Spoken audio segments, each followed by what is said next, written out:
I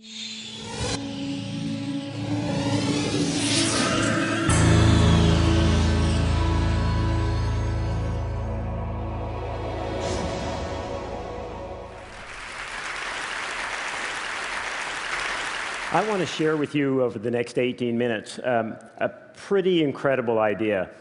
Actually, it's a really big idea. But to get us started, I want to ask if everyone could just close your eyes for 2 seconds and try and think of a technology or a bit of science that you think has changed the world. Now, I bet in this audience, you're thinking of some really incredible technology, some stuff that I haven't even heard of, I'm absolutely sure. But I'm also pretty sure that absolutely nobody is thinking of this. This is a polio vaccine. And it's a great thing, actually, that nobody's had to think about it here today, because it means that we can take this for granted. This is a great technology, we can take it completely for granted. But it wasn't always that way. Even here in California, if we were to go back just a few years, it was a very different story. People were terrified of this disease. They were terrified of polio, and it would cause public panic. And it was because of scenes like this. In this scene, people are living in an iron lung. These are people who were perfectly healthy 2 or 3 days before, and then 2 days later, they can no longer breathe, and this polio virus has paralyzed not only their arms and their legs, but also their breathing muscles. And they were going to spend the rest of their lives, usually, in this iron lung to breathe for them. This disease was terrifying. There was no cure, and there was no vaccine. The disease was so terrifying that the President of the United States launched an extraordinary national effort to find a way to stop it. 20 years later, they succeeded and developed the polio vaccine. It was hailed as a scientific miracle in the late 1950s. Finally, a vaccine that could stop this awful disease. And here in the United States, it had an incredible impact. As you can see, the virus stopped, and it stopped very, very fast. But this wasn't the case everywhere in the world. And it happened so fast in the United States, however, that even just last month, Jon Stewart said this. Where is polio still active? Because I thought that had been eradicated in the way that smallpox had been eradicated. Oops. John, polio has almost been eradicated. But the reality is that polio still exists today. We made this map for John to try and show him exactly where polio still exists. This is the picture. There's not very much left in the world.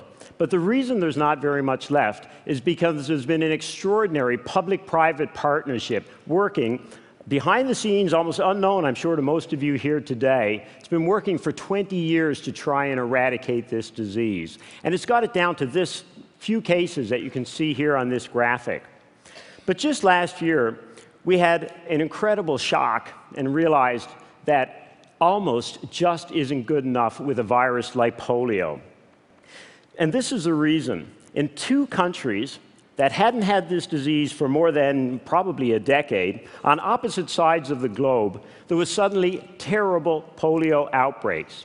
Hundreds of people were paralyzed, hundreds of people died, children as well as adults. And in both cases, we were able to use genetic sequencing to look at the polio viruses, and we could tell these viruses were not from these countries. They had come from thousands of miles away, and in one case, it originated on another continent.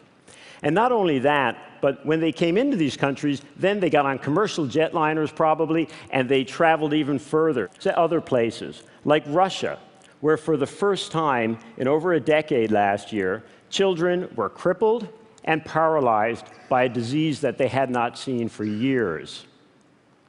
Now, all of these outbreaks that I just showed you, these are under control now, and it looks like they'll probably stop very, very quickly. But the message was very clear. Polio is still a devastating, explosive disease. It's just happening in another part of the world. And our big idea is that the scientific miracle of this decade should be the complete eradication of poliomyelitis. So I want to tell you a little bit about what this partnership, the polio partnership, is trying to do. We're not trying to control polio. We're not trying to get it down to just a few cases, because this disease is like a root fire. It can explode again if you don't snuff it out completely. So what we're looking for is a permanent solution. We want a world in which every child, just like you guys, can take for granted a polio-free world. So we're looking for a permanent solution. And this is where we get lucky. This is one of the very few viruses in the world where there are big enough cracks in its armor that we can try and do something truly extraordinary. This virus can only survive in people. It can't live for a very long time in people. It doesn't survive in the environment hardly at all. And we've got pretty good vaccines, as I just showed you. So we are trying to wipe out this virus completely. What the polio eradication program is trying to do is to kill the virus itself that causes polio everywhere on Earth. Now, we don't have a great track record when it comes to doing something like this, to eradicating diseases. It's been tried 6 times in the last century, and it's been successful exactly once. And this is because disease eradication, it's still the venture capital of public health. The risks are massive, but the payoff, economic, humanitarian, motivational, it's absolutely huge. One congressman here in the United States thinks that the entire investment that the US put into smallpox eradication pays itself off every 26 days in foregone treatment costs and vaccination costs. And if we can finish polio eradication, the poorest countries in the world are going to save over $50 billion in the next 25 years alone. So those are the kind of stakes that we're after. But smallpox eradication was hard. It was very, very hard. And polio eradication, in many ways, is even tougher. And there's a few reasons for that. The first is that when we started trying to eradicate polio about 20 years ago, more than twice as many countries were infected than had been when we started off with smallpox.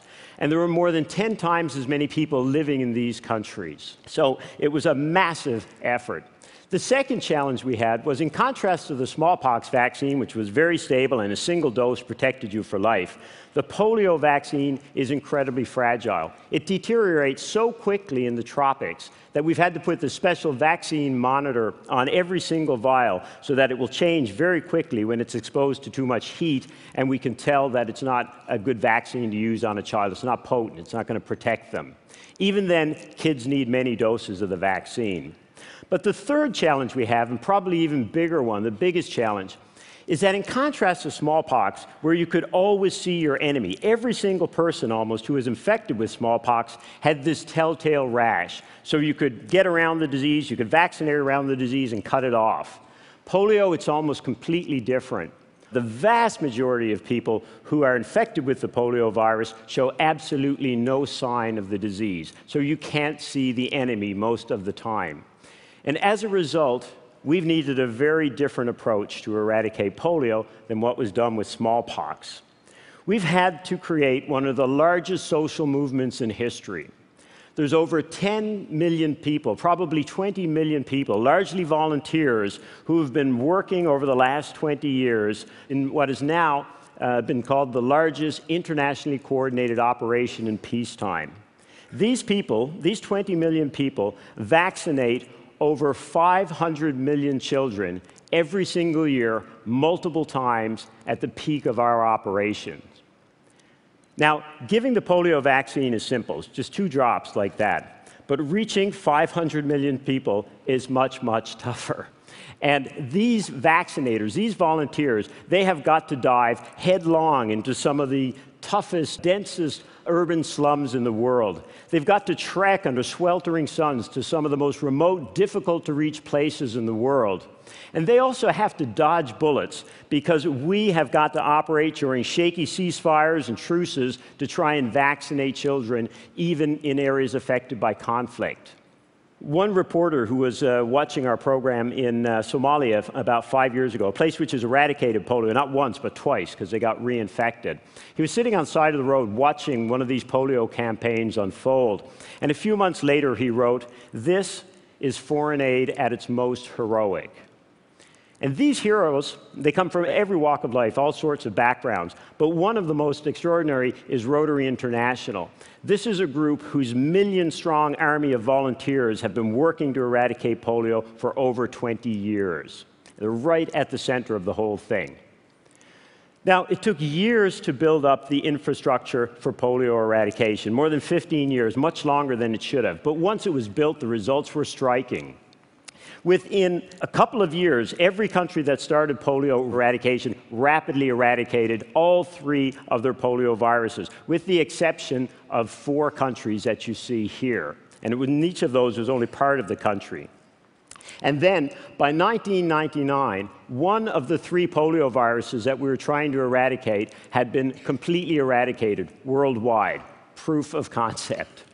And then, today, there's been a 99% reduction, greater than 99% reduction, in the number of children who are being paralyzed by this awful disease. When we started over 20 years ago, 1,000 children were being paralyzed every single day by this virus. Last year, it was 1,000. And at the same time, the polio eradication program has been working to help in a lot of other areas. It's been working to help control pandemic flu, SARS, for example. It's also been trying to save children by doing other things, giving vitamin A drops, giving measles shots, giving bed nets against malaria even during some of these campaigns. But the most exciting thing that the polio eradication program has been doing has been to force us, the international community, to reach every single child, every single community, the most vulnerable people in the world with the most basic of health services, irrespective of geography, poverty, culture, and even conflict.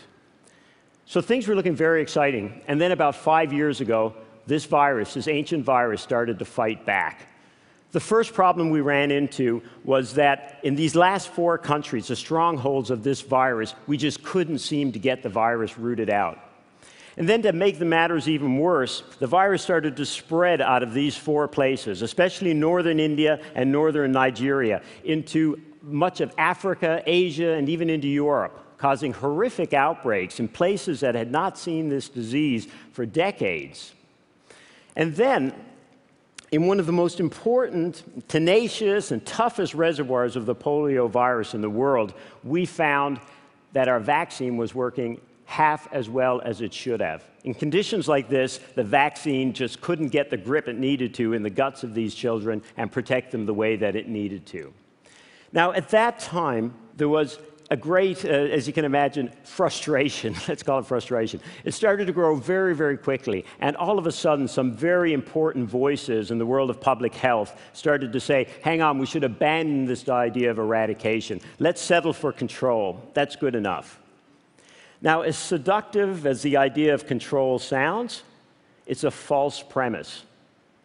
The brutal truth is, if we don't have the will or the skill or even the money that we need to reach children, the most vulnerable children in the world, with something as simple as an oral polio vaccine, then pretty soon, more than 200,000 children are again going to be paralyzed by this disease every single year. There's absolutely no question. These are children like Umar. Umar is 7 years old, and he's from northern Nigeria. He lives in a family home there with his 8 brothers and sisters. Umar also has polio. Umar was paralyzed for life. His right leg was paralyzed in 2004. This leg, his right leg, now takes an awful beating because he has to half crawl because it's faster to move that way, to keep up with his friends, keep up with his brothers and sisters, than to get up on his crutches and walk. But Umar is a fantastic student. He's an incredible kid. As you probably can't see the detail here, but this is his report card, and you'll see he's got perfect scores. He got 100% in all the important things, like nursery rhymes, for example, there. But you know, I'd love to be able to tell you that Umar is a typical kid with polio these days, but it's not true. Umar is an exceptional kid in exceptional circumstances. The reality of polio today is something very different. Polio strikes the poorest communities in the world. It leaves their children paralyzed, And it drags their families deeper into poverty because they're desperately searching and they're desperately spending the little bit of savings that they have trying in vain to find a cure for their children. We think children deserve better. And so when the going got really tough in the polio eradication program about 2 years ago, when people were saying that we should call it off, the Polio Partnership decided to buckle down once again and try and find innovative new solutions, new ways to get to the children that we were missing again and again. In northern India, we started mapping the cases using satellite imaging like this so that we could guide our investments in vaccinator shelters, so we could get to the millions of children on the Kosi River Basin where there were no other health services. In northern Nigeria, the political leaders and the traditional Muslim leaders, they got directly involved in the program to help solve the problems of logistics and community confidence.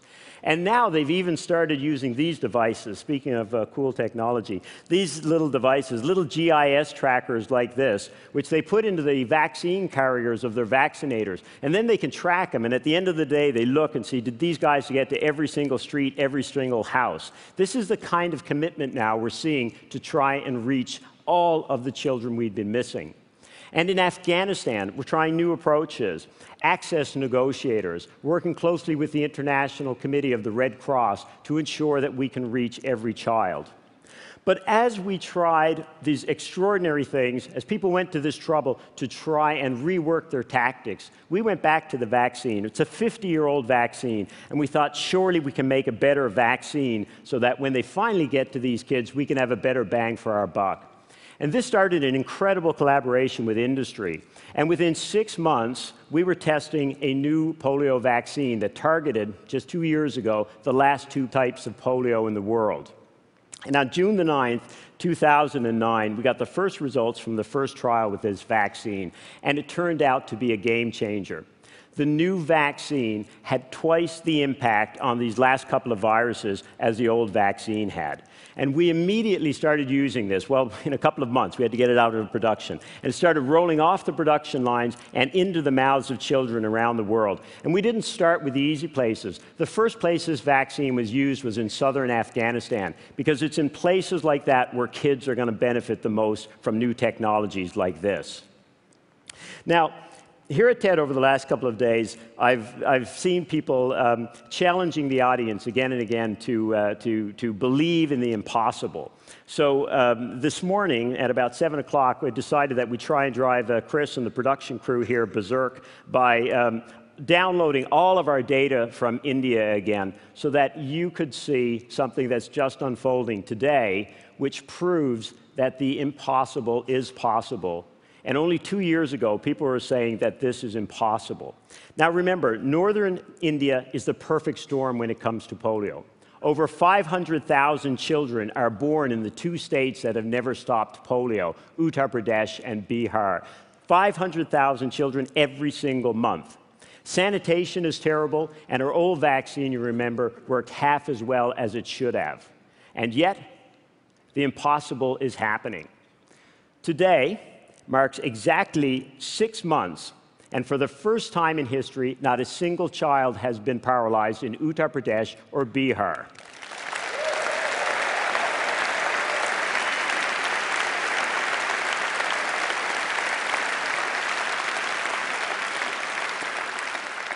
India is not unique. In Umar's home country of Nigeria, a 95% reduction in the number of children paralyzed by polio last year.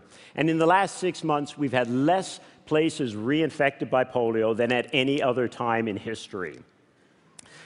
Ladies and gentlemen, with a combination of smart people, smart technology, and smart investments, polio can now be eradicated anywhere.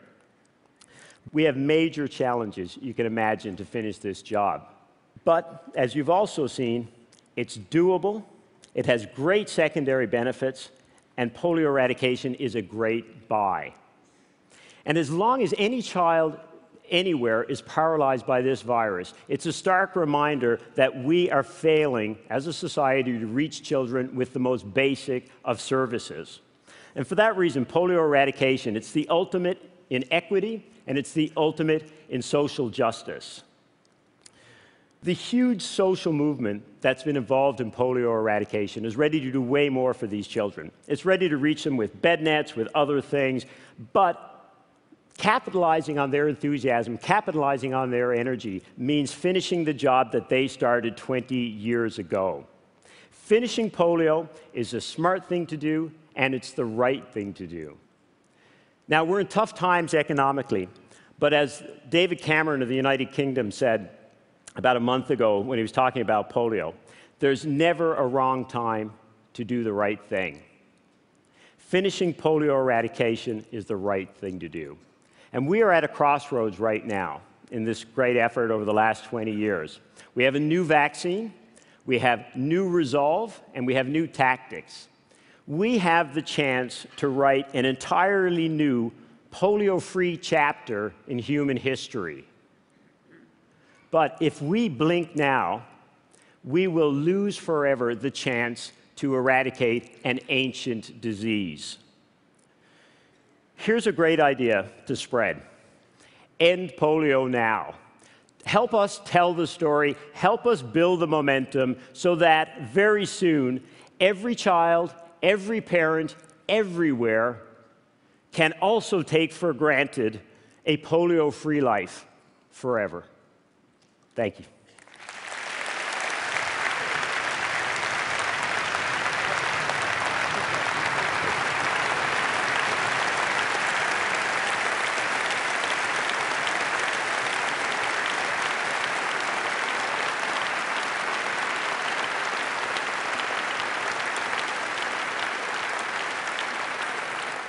Well, Bruce, where do you think the toughest places are going to be? Where would you say we need to be the smartest?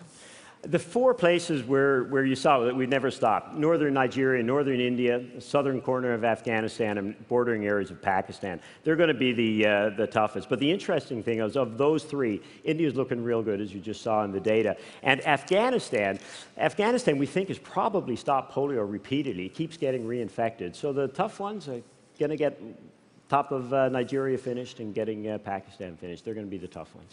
And what about the money? Give us a sense of how much the campaign costs a year, and is it easy to raise that money, and what's going to be like the next couple of years? It's interesting. We spend right now about $750 million to $800 million a year. That's what it costs to reach 500 million children. It sounds like a lot of money. It is a lot of money. But when you're reaching 500 million children multiple times, 20, 30 cents to reach a child, that's not very much money.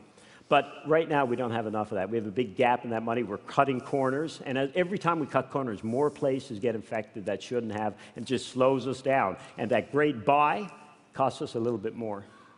Well, hopefully we'll get the word out, and the governments will keep their generosity up. So good luck. We're all in this with you. Thank you. Thank you.